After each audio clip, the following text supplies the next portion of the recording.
Broadcasting live. It's America's longest running talk show on computers. It's Computer America, bringing you the biggest names in technology with guest interviews, new products, and your emails. Listen live at computeramerica.com on any device around the world. Email the show at live@computeramerica.com or find us on social media. Be sure to check out our website for contests, giveaways, show notes, live video stream, podcasts, and more. You're listening to Computer America.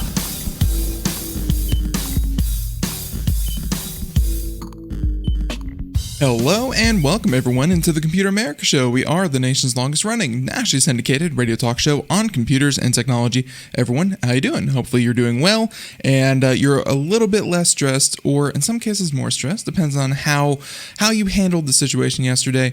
So yeah, if you have been living under a rock, that rock obviously did not have Facebook, surprisingly, because Facebook went down. Not just Facebook, but all of Facebook's properties.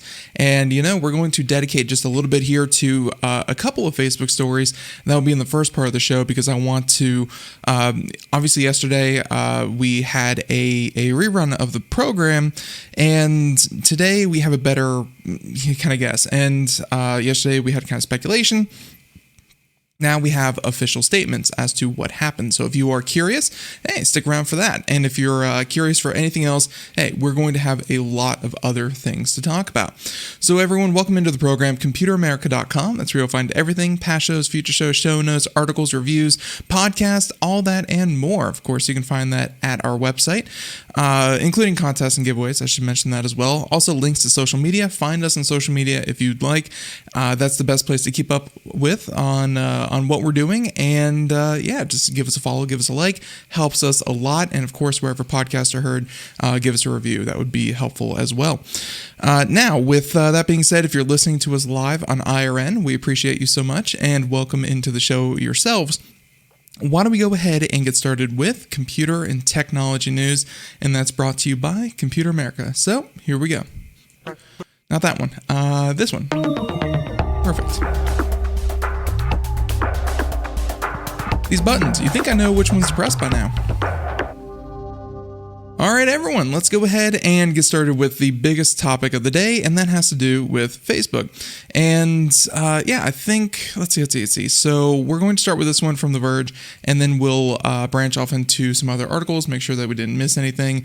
But yes, as you can see here, if you're following along on our video portion, then right here, Facebook is back online after a massive outage, and this was published about 5:30 yesterday, so obviously this would have been after the show, that took down Instagram, WhatsApp, Messenger, and Oculus. And for anyone out there who is a webmaster or has ever tried to set up their own website, man, embarrassing. It happens to the best of us. And but yeah, we are not all $1 trillion social media companies that actively rely on being available 24/7. So let's get to the bottom of this. What happened? They said that networking issues took the site down just after noon. It was down for a number of hours. They mentioned that Facebook's Antigone Davis was live on CNBC defending the company over a whistleblower accusation and its handling of research data, suggesting Instagram is harmful to teens, which is, by the way, the second topic of conversation with Facebook that we're going to cover is this whole whistleblower thing, because yesterday they had interviews with the lady who was kind of outlining just how toxic a company Facebook has become, and now she has testified in front of Congress as to what she knows. And this leads into something that we've talked about on the show many times, which is the idea of antitrust. As much as people don't like the idea of the government stepping in and, kind of taking the reins, sometimes, hey, companies just get too large to handle. And I always point back to Bell back in the 80s when that got distributed, and is now, of course, larger as AT&T. But if Bell was a candidate for breaking up, then by Lord, maybe Amazon, maybe Facebook, maybe Microsoft, maybe Apple. Hey, there's a lot to chew on if you want to start going down that road. But that's the second story. The first story, again, this outage, they said that the outage started just before noon and took nearly 6 hours before it was resolved. They mentioned that this is the worst outage for Facebook since a 2019 incident took its site offline for more than 24 hours, as the downtime hit the hardest on small businesses and creators who rely on these services for their income. And we have another article here to kind of outline this, that here in the United States, don't get me wrong, if you want totally crazy conspiracy theories, the recipe from your grandparents, if you want, quick flashes of, sometimes good information, a lot of times bad information, if you want just the general dreck that is Facebook, then hey, that's good for America. Well, I should say good for Americans that can go on and do that. In other parts of the world, Facebook has a much bigger purpose, and that is a primary form of communication for kids and their parents, for coworkers, for so much more. Here it's Facebook and social media is kind of a luxury, something that you kind of do or you don't do, you opt out of, and so on and so forth. In other parts of the world, though, Facebook is that's like losing cell service. That is like losing your ability to communicate with your family, coworkers, get business done, get paid even in a lot of cases. It's a big deal, and we're going to kind of mention how that how that kind of worked out. But we continue on. They mentioned that Facebook issued an explanation for the outage and saying it was due to a configuration issue. On Tuesday afternoon, Facebook engineers offered more detail, explaining that the company's backbone connection between the data centers shut down during routine maintenance, which caused the DNS servers to go offline. These two factors combined in making the problem more difficult to fix, and they help explain why services were offline for so long. This gets into the idea of propagation. This gets, obviously you can change settings and get them back up and running, but the amount of times that your browser or computer kind of refreshes and pulls is, every couple of hours. So they could have had a fix out, but it would still take hours and hours and hours for the outage to actually be resolved.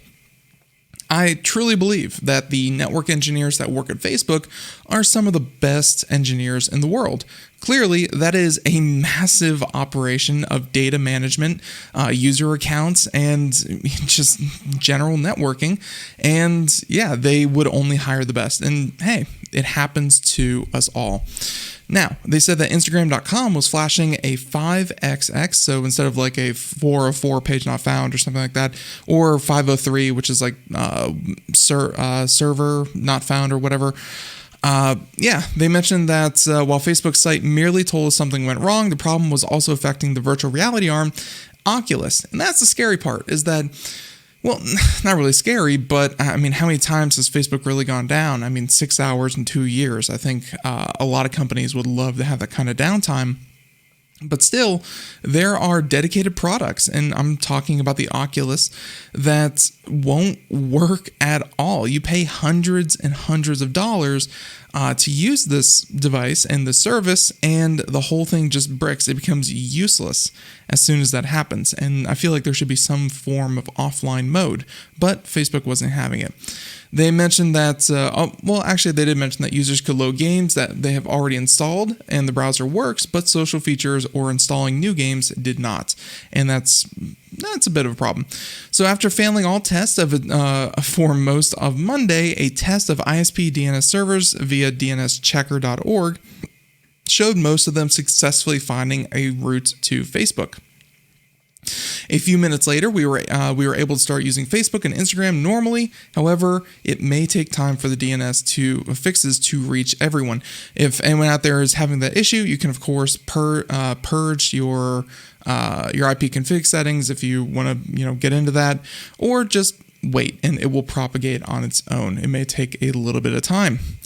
On Twitter, of all places, imagine Facebook shutting down and then, of course, having to go to Twitter. Facebook communications executive said that we are aware that some people are having trouble accessing our apps and products. We are working to get things back to normal as quickly as possible. And they mentioned that the chief technical officer tweeted, "We are experiencing network issues and teams are working as fast as possible to debug and restore as fast as possible." So they mentioned that inside Facebook, and here's kind of the concerning part, or just rather the interesting part. The Facebook outage, while it affected our ability to post pictures, like pictures, just generally communicate, they mentioned that it broke nearly all of the internal systems employees use to communicate and work. Several employees told them that they were resorted to talking through their work-provided Outlook email accounts, though employees can't receive emails from external addresses. Employees who were logged into work tools, such as Google Docs and Zoom, before the outage could still use those, but any employee who needed to log in was blocked. So essentially, I'm sure that they have some kind of security firewall rerouting VPN that they use internally, to make sure that all the traffic is legitimate traffic coming from inside the system. And I'm sure that rerouting was just failing over and over and over again. Now, with that being said, on Monday, we learned that the Facebook engineers were sent to the company's US data centers to try and fix the problem. And there you go. So, yep, I think we're going to wrap that up there, but that's what happened. Again, anyone who has set up a website, happens all the time. This is not the most alarming thing in the world, but it did cause, I think I read a report somewhere of $60 million worth of damages, which that I'm sure that's just taking the amount of revenue that they that they make every hour, multiplied by the number of hours that they were down. I'm sure that their bottom line is going to be just fine. And so looking at this other one, yep, that looks like we covered everything in that article. So we have this other article here, and it's the same topic, so we're going to lump these together. This one coming to us from Vice, who does great long-form reporting. And so, like I said, in America, this was an annoyance. In other parts of the world, this was a serious problem. So they mentioned that it was all fun and games and memes for many people in North America, but for other places, Facebook has integrated itself into the structure of the entire internet. For 6 hours, obviously we joked, in places like Brazil and Indonesia, businesses and communication effectively stopped. And when we talk about viewing these tech companies as monopolies and breaking them apart, a constant pushback from people who would argue, saying that, libertarian-minded people, is that competition and time will smooth things over. They say that MySpace didn't survive long, Google is just a search engine, and Amazon is just an online big box retailer. But these companies are far bigger, and they mention things like Amazon Web Services is the back end of much of the internet. Google's ad tech and search algorithm provide a hidden online structure for our daily interactions, and Facebook and WhatsApp are portals through which the world views the internet. MySpace never got Indonesia to think of it as the synonymous of being online as Facebook has. Now, after the outage, and you could see this here, Patrick Muyaya, and I apologize if I got that wrong, but after the outage, the Democratic Republic of Congo spokesperson for the Ministry of Communication got on Twitter to tell people it hadn't cut off the internet intentionally. Think about that. Facebook went down through their own fault, and the Minister of Communication had to get on Twitter and be like, this time it wasn't us. The internet is still on, people. It's just Facebook. They mentioned that the internet connection has not been cut across the country. Rather, it is a global blackout crippling WhatsApp, Facebook, and Instagram. Other applications are working fine. So, facing user base saturation in North America and Europe, Facebook has expanded with free basics program. And for those who don't know, this is happening in countries like Sudan, where, and I know India in particular, especially along train routes, where that's a way that many people in India kind of commute to work and have obviously travel between major cities. Facebook has been building out these train stops with internet, and it's not uncommon that where Facebook will go into underdeveloped countries and they will say, we will lay the fiber, we will build out the networks and let people connect to a very, very stripped down version of the internet, because obviously they're dealing with a lot of traffic, a stripped down version of the internet, but everyone has to create a Facebook account. Everyone has to log in with that Facebook account to use the internet. And everything that these people do is tracked by Facebook. So it's like Facebook, in a lot of ways, is the portal to the internet for a lot of places like Sudan, where they are, or in many places in Africa, where Facebook is the internet provider.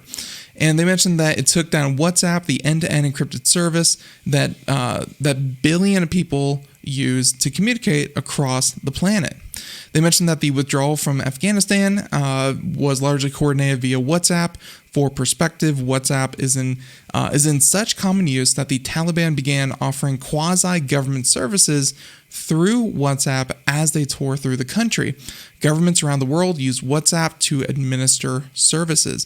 I know that for some places like here in America, it'd be like Meals on Wheels, but coordinating, kind of government court dates, for coordinating benefits and other appointments, relief aid, stuff like that. Yeah, WhatsApp, I mean, it's a very robust and normally doesn't, never goes down. It's a very robust system that everyone's already using. So governments are offering services through this. Like, it's a big deal. And they mentioned that, so 6 hours doesn't seem like a long time, but when you're waiting to hear news, from someone who may be stuck in Afghanistan, it may feel like a lifetime. So they mentioned that the messaging program, WhatsApp again, is so central to Afghan life that, that the Taliban used it to send messages to citizens after it took over the government. So there you go. It just really shows how ingrained it is. In Brazil, WhatsApp is more than just a messaging service. It facilitates businesses of every kind, where essentially everyone who uses mobile payments does so through WhatsApp.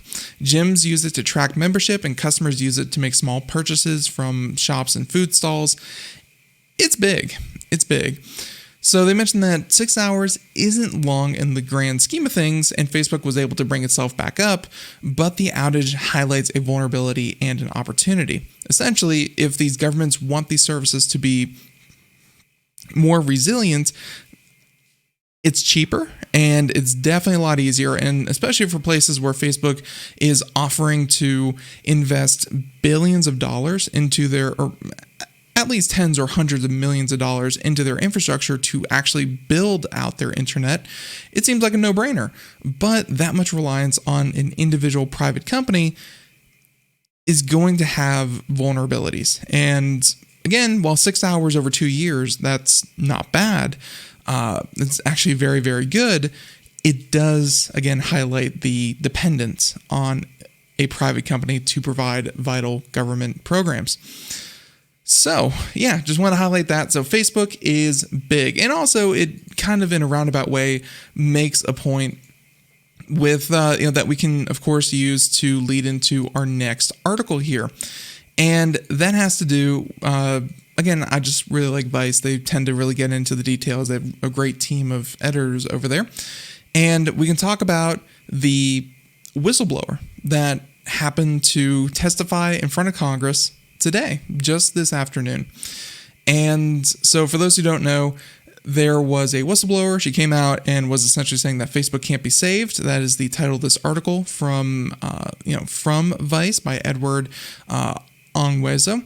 And they mentioned that Facebook whistleblower Francis Huyghen told senators that Facebook shouldn't be broken up, but its problems are a direct consequence of its size. And I'm sure that a lot of what we've talked about on the show before is probably going to be kind of highlighted again.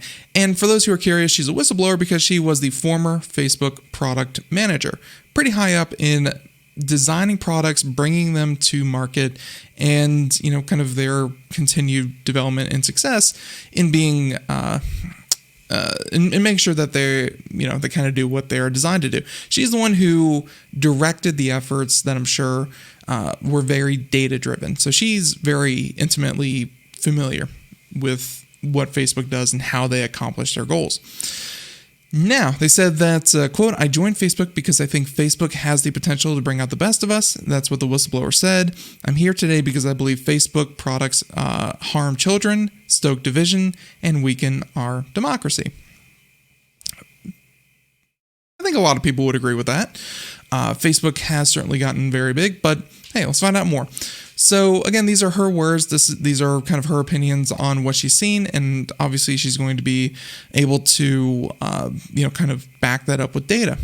So they're saying that the gist of that comment characterized much of the first half of the hearing over and over. Hagen said that Facebook can make its gargantuan network, which encompasses Instagram and WhatsApp, safer, but has chosen to put profits before people and their safety. And she said Facebook needs help. A little bit of oversight wouldn't be a bad thing, I would think. The company's leadership knows how to make Facebook and Instagram safer, but they won't make the necessary changes because they have put their astronomical profits before people. Congressional action is needed. They won't solve this crisis without your help. Which, yeah, obviously a private company is going to grow. Like that is the tech motto. It's not so much about refining your product. It's not so much about safety, privacy, anything like that. And really the companies that are promising that are, and a lot of times a little disingenuous, looking at DuckDuckGo, for instance. But yeah, the point of all this is, like, of a tech company is gobble up as much investor capital as you can, get billions of dollars, burn through that, not as quickly as you can, but just burn mountains of cash until you are profitable. Keep growing, operate at a loss, and then eventually you will have the user base, and then you start monetizing that user base. I'm looking at things like Facebook, things like Twitter, things like, really a lot of other services out there. Yeah, just burn through your capital until you finally get enough people. And to continue to make profits, it's not that you monetize better, provide more value or anything like that. No, it's keep getting users, keep growing bigger and bigger and bigger. And so a lot of these issues with Facebook are, as she said, a direct link to the size. They're saying that the company's leadership knows how to make Facebook and Instagram safer, but they won't do it because they put profits before people. The hearing was spurred by Hagen's recent revelations, which included showing that Facebook knew Instagram was deeply toxic for teenage girls, resisted changes to make its platform safer for fear of reducing engagement, because it's very difficult to increase engagement, saying that, hey, everyone above the age of 13 should have an Instagram, Facebook, WhatsApp account, when there's a direct correlation between our product is negatively affecting kids, and you should probably stop using it. I believe in this hearing, she compared this to Facebook's tobacco moment. It's not like you can't buy cigarettes nowadays, but the effects of tobacco are clearly stated and widely known. That, I believe, is kind of what she's looking for, in that, well, maybe it is time for Facebook to have a warning label on it. There's obviously inherent risk in using these products, and knowing those fully, it's just something every consumer should do. Now, she mentioned that Facebook, so the hearing itself focused on protecting kids, with lawmakers asking Hagan about privacy, Facebook's effects on children and teens, its algorithms, and more. Overall, the hearing seemed focused on the possibility of reforming Facebook's empire into something more humane, whether by hook or crook, as they suggested, by reforming Section 230 of the Communications Decency Act. And saying that I believe in the potential of Facebook. We can have social media we enjoy that connects us, so on and so forth. We can do better.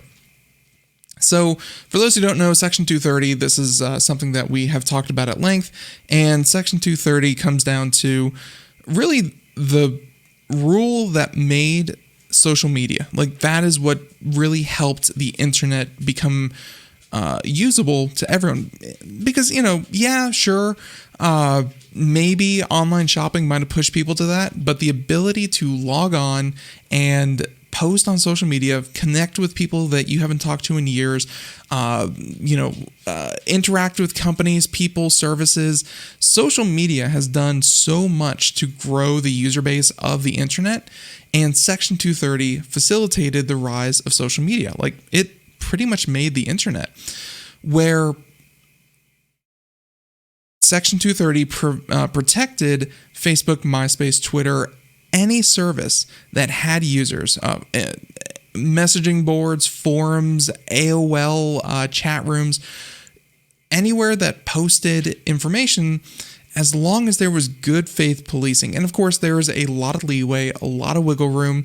What is good faith? What is objectionable content? Things like that. But as long as you had a good faith effort to remove and reduce bad or prohibited material, and that could be one of the most widely cited examples of this is when Facebook had to take down numerous, and I mean hundreds and thousands of instances of that Facebook live feed where a person went through and went on a killing spree in, I want to say, New Zealand. And, they streamed it live on Facebook. So obviously, and I'm sure Facebook got in a lot of trouble for that, for the response. And I actually do remember them saying that they had to do better. But yeah, they took, they, in their best effort, took every step to remove that video off of their platform. And therefore, they were not really responsible for that content, because while it was on their site, people were viewing it through their service. They took good faith efforts to reduce the spread of that information. That is the basis of Section 230. If you did away with Section 230, then you would have social media could not exist. One person on Twitter could go in, post some really heinous material, and some other user would see it and then sue Facebook for what that user posted. There would not be a single post, thread, tweet, feed, whatever, that wouldn't have to go through some kind of moderation before people could see it.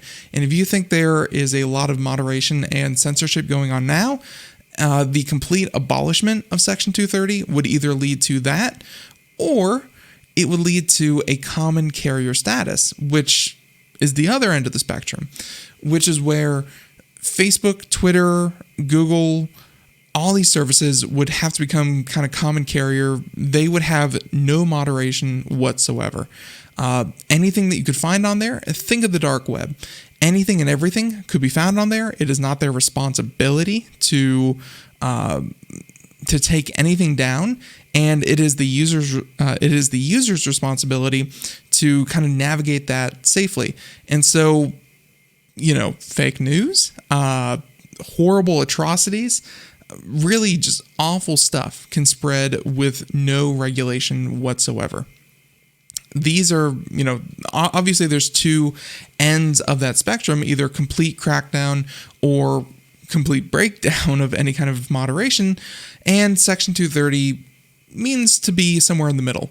In your best estimation, in your best guess, in good faith, a lot of vague terminology that lets social media exist as it does.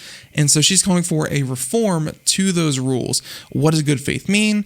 What kind of responsibility does Facebook have for the content that is spread on its platform to its users? There should not be, there probably shouldn't be no consequences, but at the same time, the ability to moderate 2 billion daily active users is a little extreme. No one's going to be able to do that. Even quote unquote algorithms would not be able to do that very effectively. So let's see what she had to say. They mentioned that the problem is that this rhetoric mirrors how we talk about capitalism itself.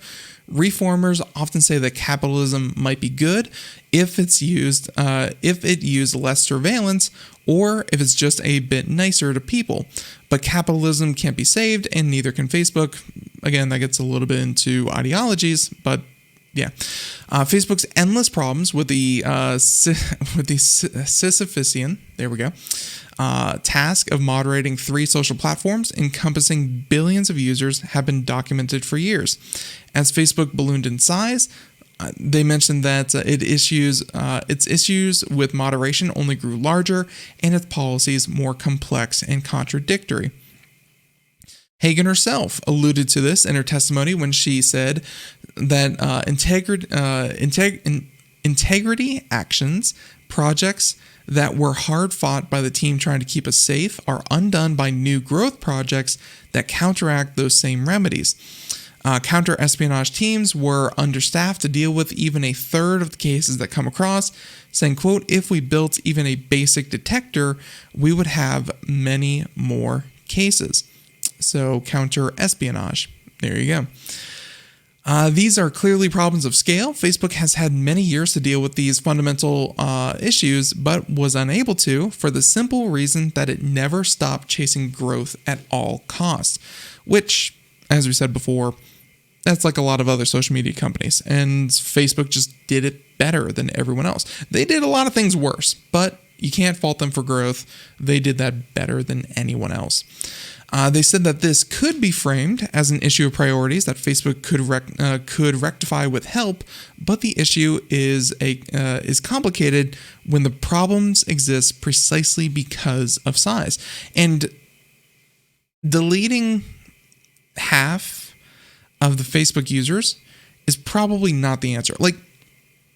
Just Thanos snapping people out of Facebook's ecosystem would not primarily fix Facebook, because people are going to navigate where, people are going to congregate where people are. Why would you sign up for 15, 20, 30 different social media sites when everyone's just on Facebook? Sure, I could probably, maybe off the top of my head, ramble off 10 or 15 different social, sites with social media elements, but they all have Facebook integration.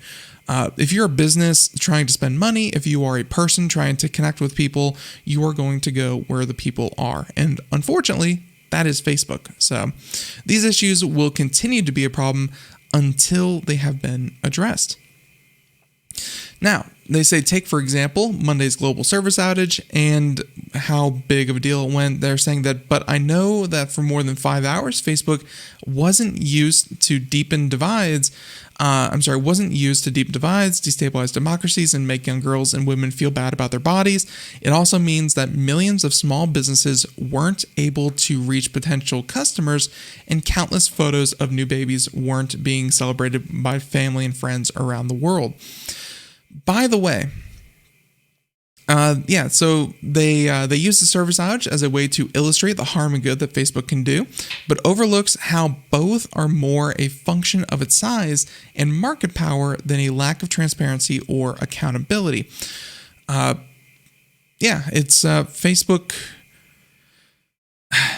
Yeah, so the point that I want to make will come back to me, but still. They said that Facebook runs a program called internet.org with millions of users, which serves a Facebook-approved version of the internet to people for free with the Free Basics app. And this is what I was talking about with building out the infrastructure, logging in through Facebook. Yes, internet.org is run by Facebook. Particularly in Africa, people have expanded that walled garden, and yeah. So there you go. Don't want to rehash that whole thing, but places felt the effect of Facebook going down. Eventually, Hagen was asked about antitrust directly. She referred to Free Basics specifically, but only to argue that Facebook should not be broken up. The reasoning, Facebook would make less money and that would be bad. Saying that what I'm scared of is right now, Facebook is the internet for lots of people. If you go to Africa, the internet is Facebook. If you split Facebook and Instagram apart, it's likely the most advertising dollars will go to Instagram, and Facebook will continue to be a Frankenstein that is endangering lives around the world. Only now there won't be any money to fund it. Boy, too big to fail. That sounds like that sounds very reminiscent of another issue America has had. And by the way, the other article that I was thinking of just now that I just recalled was one by actually this exact hearing.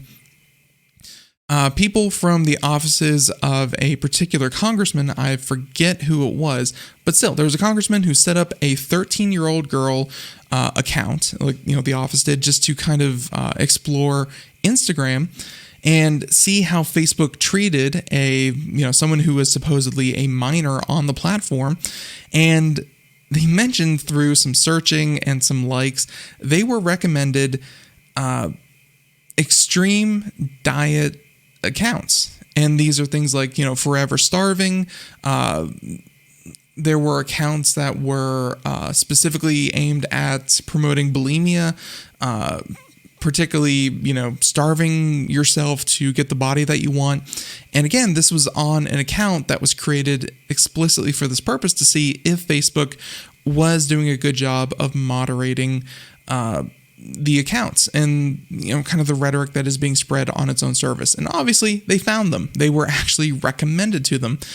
These services could pay Facebook to promote dangerous ideas to young and impressionable girls.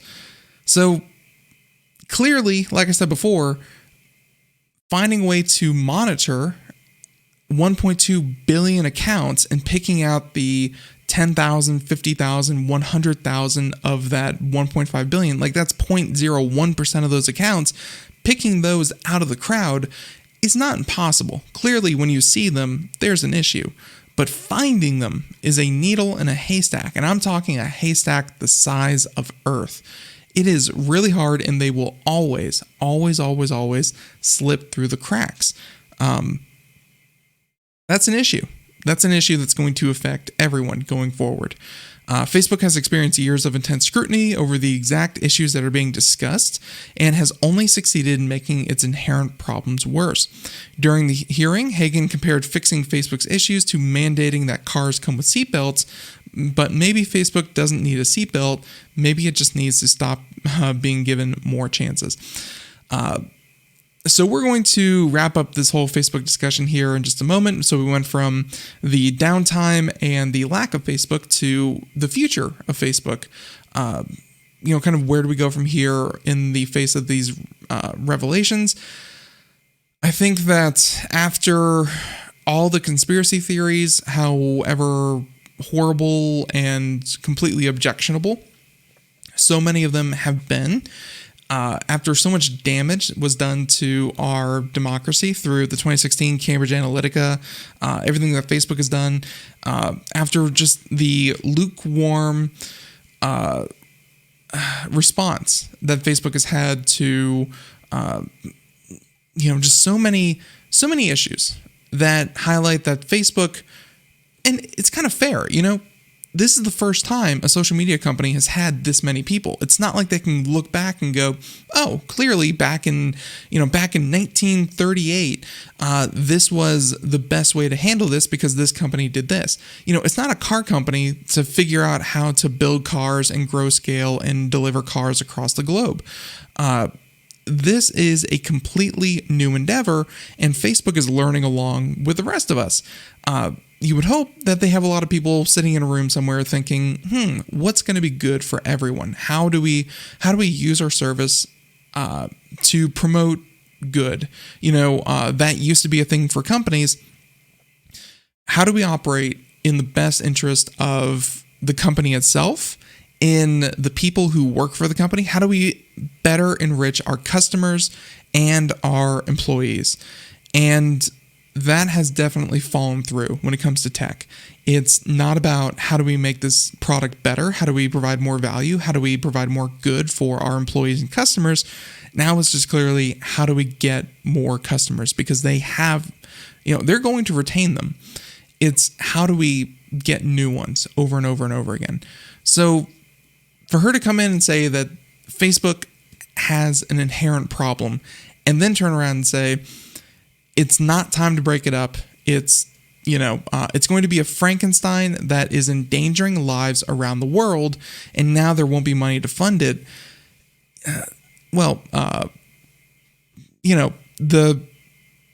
Having the monster from Frankenstein, and I know this gets into the whole debate of this whole Mary Shelley Frankenstein thing, but still, having a monster on the rampage doesn't mean, we need to keep letting the monster do his thing, otherwise the monster won't be here for us. Hey, maybe we can just address the monster and still keep what we like about it, but address the fact that it is a problem and there should be a solution to the problem. Clearly, they can't come up with one on their own, and it's such a big, expansive issue that's going to affect not just people in the U.S., but governments around the world, people around the world, businesses, untold businesses. Like, there's a reason Facebook is like a $1.3 trillion company. It's going to affect businesses all over the world. So whatever they decide, if they decide to do anything, it's going to have repercussions for years and years to come. I just honestly feel like the worst decision that they could make is probably do nothing, because it's been broken for a while. Facebook has its algorithm. Like, as soon as the 2016 Cambridge Analytica thing came out, that it was used to deliver misinformation and and affect the United States election. When it came out that happened, and how did it happen? People from other countries used Facebook as Facebook was intended to be used. Fundamentally, the issue was people people who had bad intentions used the service as intended, which means really, by extension, Facebook has bad intentions. And they're not going to fix it themselves. They are clearly incentivized to keep the status quo, to keep growing at all costs, as she said. It needs to be redirected, and that only comes in through legislation. So what the perfect answer is, I'm sure that much smarter people than myself have been thinking about that, but it's a big problem, and it's going to require a big solution that will probably affect Google, Microsoft, Amazon for sure. Whatever is decided, if something is done, it's going to happen across the industry. And yeah, it unfortunately has to happen. I mean, it's pretty unsustainable the way things are going. So there's Facebook. Spent a little bit longer on that than I thought we would, but hey, I appreciate you sticking that one out. And let's find out what else is happening in the world that's not Facebook. Let's find out. Oh, and by the way, another article, I promise I'm not going to get into it, but this is from Reuters saying that, politicians from the EU are looking for an investigation into Facebook after these revelations. Okay, let's go ahead and continue on here. Lots to talk about. Some from yesterday as well, because we weren't on the air then. But how about, I feel like staying on my high horse. That sounds like fun. Yeah. NFTs. Something that I have said on the show before. You can make an NFT. You right now, you listening, you can make an NFT of anything you want. To have it recognized by selling platforms. It'd be like taking your photocopier and putting a picture on your copier, scanning it into your computer, and printing out 100 different copies of, let's say, the Mona Lisa. And then you go on eBay, say you are selling authentic Mona Lisas. Yes, I even said authentic Mona Lisas, as in multiple. And people can buy them for $10,000, $15,000, $20,000, $30,000, $100,000, $2.7, $69 million a pop. And you can say, oh, yeah, totally, authentic Mona Lisa. You commit it to the blockchain. There can only be one NFT of that Mona Lisa. But turns out you can actually make 10,000 versions of that, of an NFT. So there are 10,000 individual, only one-of-a-kind NFTs out there, and you can sell them on anything. Obviously, you did not paint the Mona Lisa. You do not own the Mona Lisa, but people will buy it because you made a unique NFT of the Mona Lisa. And that is a problem that is cropping up again and again. There are tons of different scams. That is just one of them.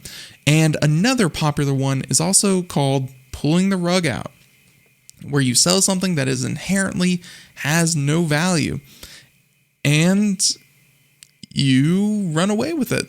So that's this article here. Check this one out. Some fun images to go along with this one. They're saying that investors spent millions on evolved Apes NFTs, then they got scammed.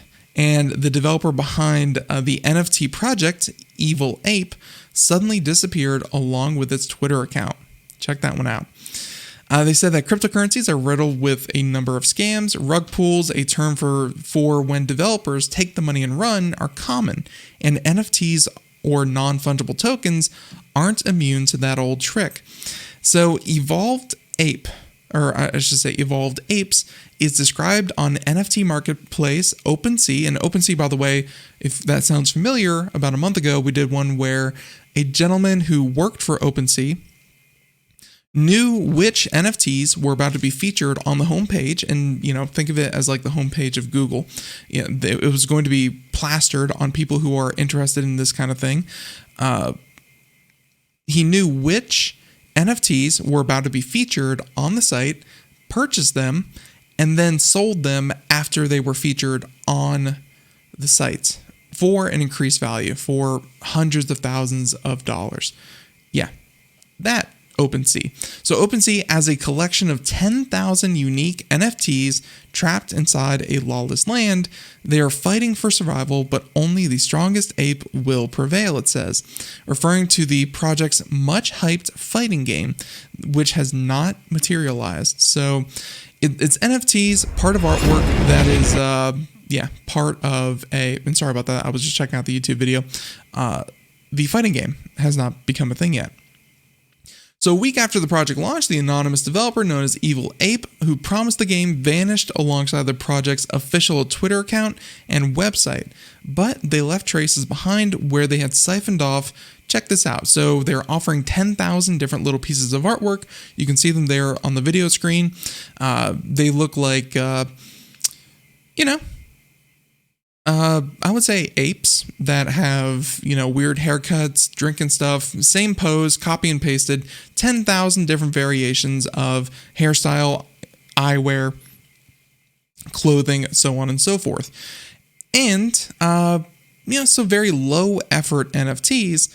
And he's siphoned off 798 Ether, which, for those who are not up to date on the current conversion rates, 798 is about $2.7 million. out of the project's funds and multiple transfers. The funds derived from the initial public sale of NFTs were meant for project-related expenses like marketing. And I gotta say, it's technically marketing. Getting us to talk about him stealing $2.7 million for his project. Hey, we're talking about it. Evolved Ape investors noticed several red flags leading up to the rug pull. After the public sale on September 24th, the announcement seemed suspiciously unprofessional, and several of the leaders were not around anymore. And they mentioned that one investor who requested not to be named because, boy, they probably lost a lot of money, said that, they told Motherboard, but they chalked it down to the lack of experience at the time. I don't think this giant storm was ever what was expected. They mentioned that according to Mike_CryptoBull, very reliable source, who did not share their real name, said that the Evil Apes community discovered that the social media competition winners hadn't received the NFT prizes from the project, and the artists hadn't been paid either. To figure out what was going on, investors active on the project's Discord server jumped on a voice chat last week. In that call, they spent 3 Ether, about $10,000, on 20 Evolved Apes as their de facto mission, or as their de facto fact-finding mission leader, and saying that through piecing the bits together, I could find out that the parts that all aligned. I put together my opinion in the PDF on the community. His report contained some bad news about the Evil Ape, the admin who controlled the project's blockchain wallet, saying that what had happened is that Evil Ape has washed his hands of the project, taking away the wallet with all the ether from minting that was to be used for everything, from paying for artists, paying out cash giveaways, and paying for marketing, paying for rarity tools, developing the game, and everything in between. A classic rug pull. So, even though the money is gone, the Evolved Apes community plans to carry on. Ow, how do you bounce back from that? That's crazy. So they explained that the report that he and the others would build a new project around the Fight Back Apes out of the ashes of this community, and they would automatically be approved for a Fight Back Apes token linked to the art. So essentially, they're going to go back and do the exact same thing, but this time again with feeling. There you go. NFT investors who were promised a fighting game did find themselves in a fight after all. There you go. So none of that has put a serious damper on the Evolved Apes trade on OpenSea, where the project is still verified. Check that out. A complete rug pull and still verified on OpenSea. That's pretty crazy. That's so weird. So although we have tried many avenues to contact OpenSea, we are still awaiting a response. That's what they said. Evolved Apes trade on OpenSea.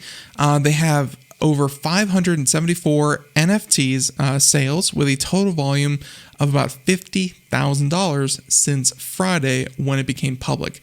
So people, either knowingly or unknowingly, purchased about another $50,000 worth of these obviously scam NFTs. So Evil Ape is still receiving the 4% royalties from each sale, and that is why we are here to make a new NFT project to bring the royalties back to the community.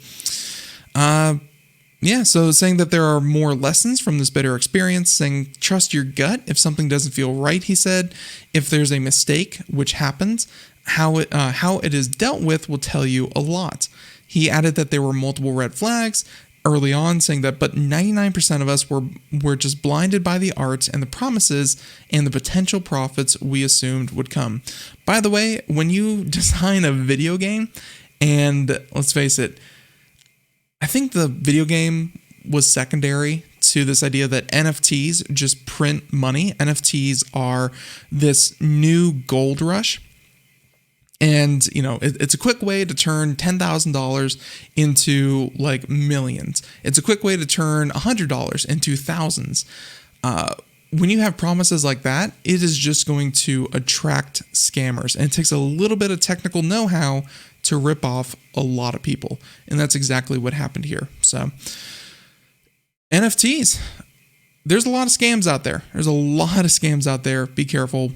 I've never once suggested that you should, purchase NFTs. So I would also say that, I've heard a lot of bull crap from a lot of people who are promoting NFTs. So just be careful. Okay.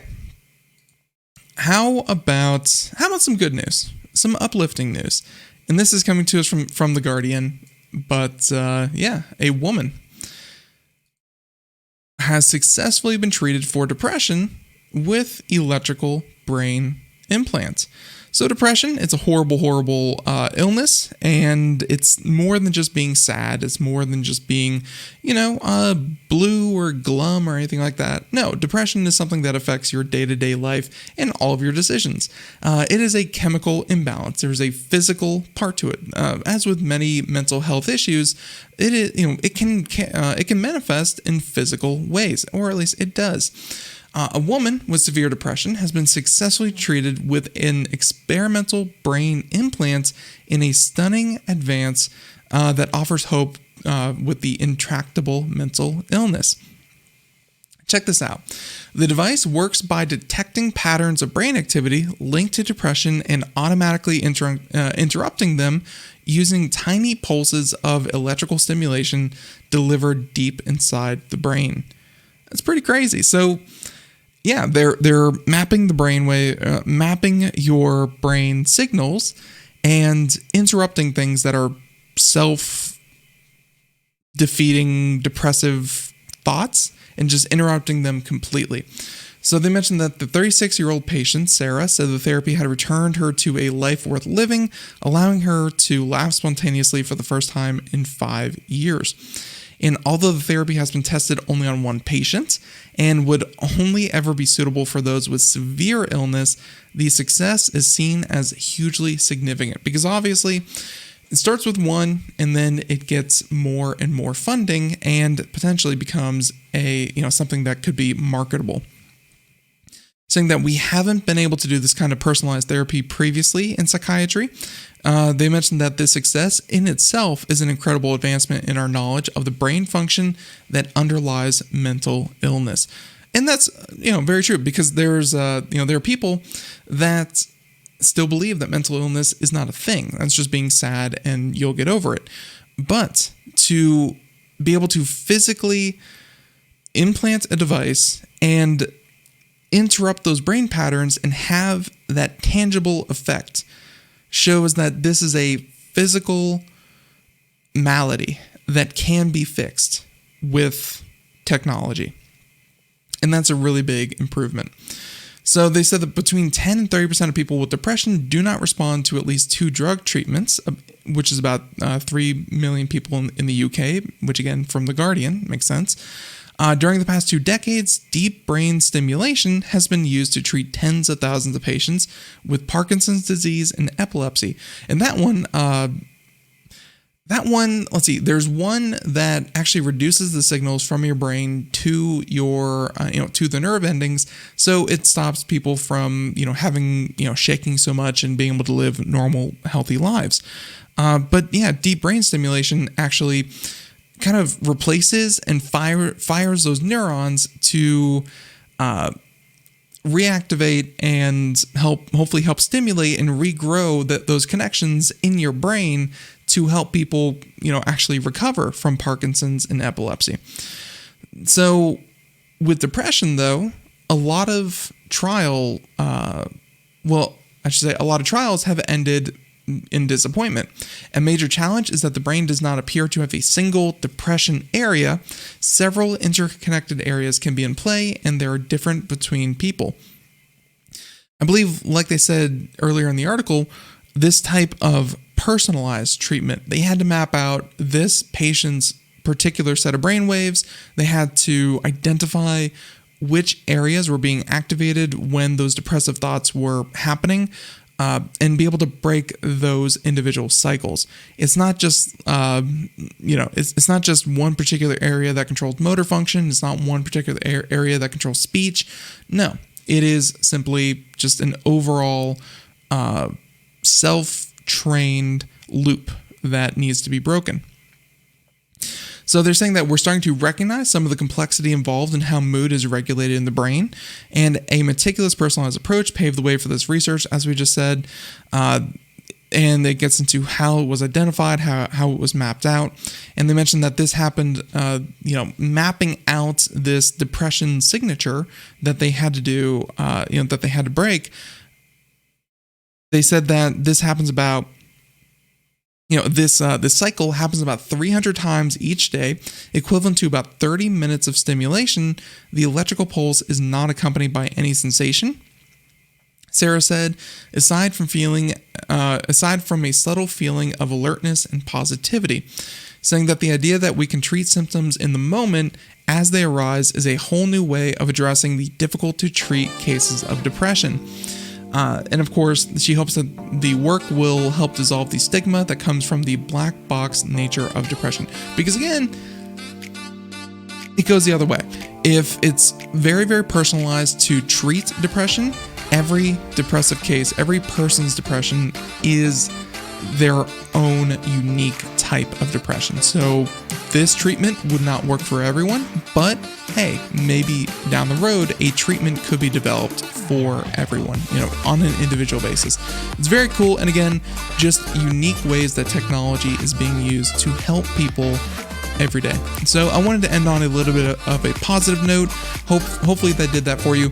Everyone, if you want more news, articles, reviews, all that kind of thing, computeramerica.com just gave it a new skin.